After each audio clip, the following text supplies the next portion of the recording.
Todo comenzó como un día cualquiera para Andrés. Se levantó a las 6 de la mañana, como siempre, para dirigirse al trabajo. No tenía idea de que aquel martes cambiaría su vida para siempre. Eran las 8:30 de la mañana cuando Andrés, atrapado en el tráfico interminable del centro de la ciudad, decidió desviarse por una carretera secundaria. No solía hacerlo, pero esa mañana estaba de mal humor y quería evitar las multitudes. Una decisión que, sin saberlo, lo llevaría al borde de la muerte. Mientras conducía por la carretera desierta y mal pavimentada, comenzó a notar que el cielo se oscurecía rápidamente.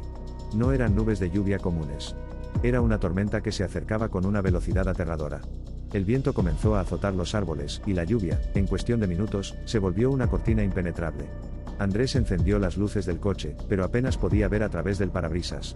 El aire estaba cargado, y un mal presentimiento le recorrió el cuerpo. De repente, mientras maniobraba por una curva estrecha, sintió cómo las ruedas traseras del coche resbalaban en el barro que se había acumulado en la carretera. Trató de recuperar el control, pero fue inútil. El coche patinó, chocando contra una baranda oxidada que bordeaba un precipicio.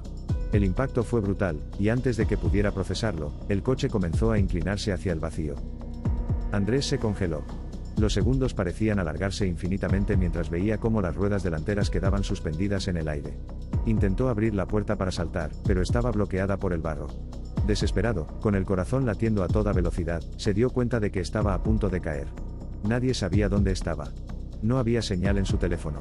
Nadie lo encontraría a tiempo. El coche, lentamente, comenzó a inclinarse más y más.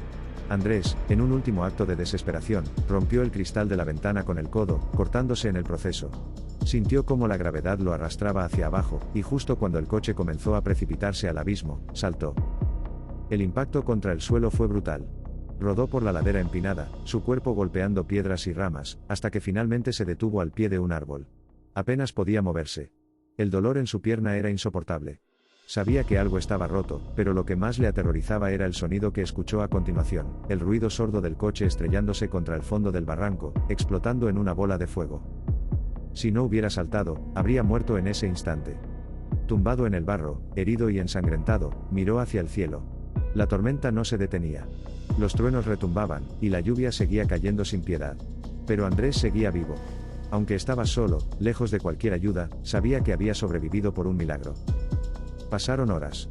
La oscuridad cayó, y el frío comenzó a instalarse en sus huesos. No tenía fuerzas para moverse, y el dolor en su pierna crecía con cada minuto que pasaba. Los pensamientos oscuros comenzaron a invadir su mente. ¿Qué pasaría si nadie lo encontraba? ¿Y si moría allí, solo, bajo la tormenta? Pero entonces, en medio del silencio roto por la lluvia, escuchó algo. Un ruido lejano, pero constante. Un motor. Al principio pensó que era su imaginación, pero el sonido se hacía cada vez más fuerte. Intentó gritar, pero su voz apenas salía. El motor se acercaba. Era una camioneta que viajaba por el mismo camino desierto. Con lo poco que le quedaba de energía, Andrés levantó una rama y comenzó a golpear el suelo, esperando que el ruido atrajera la atención de quien estuviera cerca. Y lo logró. La camioneta se detuvo en seco al borde del barranco. Un hombre salió y, después de unos minutos de búsqueda con su linterna, encontró a Andrés tirado en el barro. El alivio que sintió en ese momento fue indescriptible. Sabía que, contra todo pronóstico, había sobrevivido. El hombre lo cargó en su camioneta, y lo llevó de inmediato al hospital más cercano. Durante el trayecto, Andrés apenas podía mantenerse consciente, pero en su mente no podía dejar de pensar en lo cerca que estuvo de morir. Pasó varias semanas en el hospital recuperándose de las fracturas en su pierna y las heridas en su cuerpo, pero el trauma de ese día lo acompañó mucho más tiempo. Cada noche, al cerrar los ojos, revivía el momento en que el coche comenzó a caer, el vacío bajo sus pies, el salto desesperado por su vida. A veces, Andrés se pregunta qué habría pasado si no hubiera tomado esa carretera, si no hubiera decidido desviarse de su rutina. Pero, en el fondo, sabe que lo que vivió lo cambió para siempre. Porque en esos minutos al borde de la muerte, comprendió lo frágil que es la vida, lo rápido que todo puede desmoronarse. Pero también aprendió algo más, que a veces, incluso en los momentos más oscuros, la esperanza puede aparecer en el último segundo. Y eso, quizás, es lo único que lo mantiene en paz hoy.